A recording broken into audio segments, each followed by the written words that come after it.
ও আল্লাহর বান্দারা, অন্ধকার কবরের কথা স্মরণ করি ভাই। ওই অন্ধকার কবরে ভাই বাতি নাই ভাই, দরজা নাই ভাই, নামাজ ছাড়া কোনো উপায় নাই ভাই।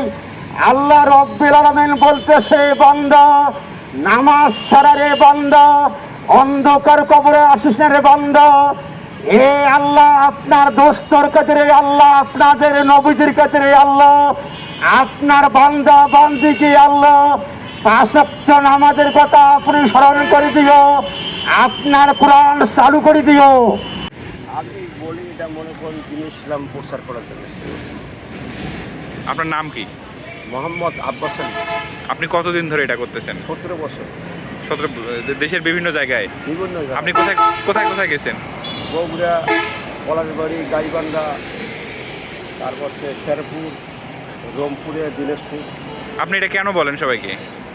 বলি আল্লাহকে রাজি খুশি করার জন্য, মানুষের ভালো পথে, আল্লাহ পথে ডাকলে মানুষ ভালো হবে, দেশ ভালো হবে। এই জন্যই। এখন কই যাবেন? এখন যাবো হাতমাথা। ঠিক আছে, থ্যাংক ইউ।